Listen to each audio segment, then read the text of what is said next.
What is writer's block?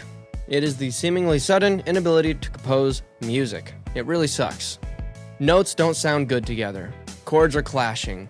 Music sounds muddy and lifeless. It's like you're trying to make a colorful painting with a gray palette. So, how do you fix this? Well, I do it through a method called deconstruction. I simplify music to its core and you build up from there. Now, I'm going to talk about how to mentally approach writer's block, and then I'm also going to show you a small little exercise that hopefully gives you a little leg up and kind of gets everything started. So first off, you have to relax and keep things simple, okay? Uniqueness and creativity, don't happen instantaneously. Inspiration is not just an instantaneous music coming out of nowhere. It is the culmination of all your life, all your musical experience. It's all coming together and connecting some dots in your head. So just remember that. Inspiration is not instantaneous. So don't get discouraged that that's not happening to you anymore. That's what writer's block is. First, remember the basic dynamics of music. There's notes, rhythm, harmony, and expression. Now, I'm putting them in that order for a reason. Before we continue, I want to show you this little exercise that should help you. So we start with a single note, and we have to make it interesting. There's my single note. Now I need to make it interesting with rhythm.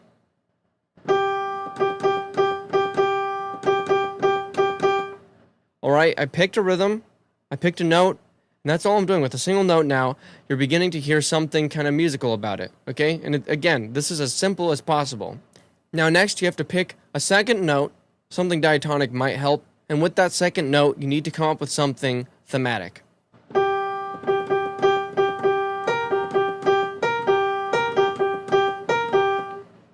So right there you hear, just using two notes, I'm beginning to build something. Now I'm showing you this because a big problem in writer's block can be grouping things together. That's what can make a chord like C major seem boring to you. The chord is not boring at all. The chord isn't interesting or boring. The chord is just a chord. It's comprised of three notes, so you can't think of C major as just a chord and a boring chord. You have to think of it as it's these individual notes adding up together and creating harmony. So this is what I'm talking about with deconstruction. Each of those notes also, they're not boring or interesting, they just are. You have to do something with it. You make the notes and chords interesting or boring. Now, with this exercise in mind, you can pick up any instrument and do it on any instrument. They're all valid and they all create very different sounds. And this is really important because when you start doing the same kind of thinking for the bass or an actual melody, you can choose different instruments and they all interact with each other in very different ways. You might not want to go too abstract, but this should really help get you started. Arrangement and instrumentation is really important and can help bring you out of what seems like a total rut musically. I've done that before where in a session, I'll change the instrument sound, I'll change the synth sound, or I'll change from piano to strings, or from strings to guitar, and it makes a huge difference. There's a vastly different characteristic that each instrument has. So you can take this exercise, and if it's not working on piano, switch to something else. Now you want to give these ideas you're coming up with a chance. You want to play with them and keep it simple and almost kind of meditate on it.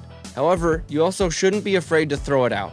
If it really isn't working and you feel like you need a short break, feel free to toss it out or maybe come back later.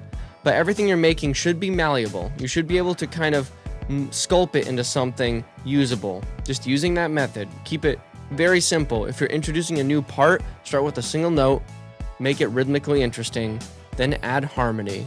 After that, then you can start to really get creative and expressive with the music. But starting with the basics is how you get there. That's how I get out of writer's block, at least. I really had to dive deep within myself and figure out why everything was sounding so bland, and this was the reason why. I was overcomplicating things and I was getting really overwhelmed. So I hope this has helped someone, because when I experienced writer's block within the last year, I went to YouTube and I watched a few videos that did help, but I didn't find one that really hit the spot. Now, I don't think this video is going to be it for some people, but at least it's another one out there that you can watch and hopefully it does something for you. But if anything, it's just me kind of being able to put my thoughts together and express myself and maybe introduce someone to a different method in which they could get out of writer's block, because my God, it really does suck, guys. It really does suck. So good luck, everybody. Keep composing and hope you have a good day.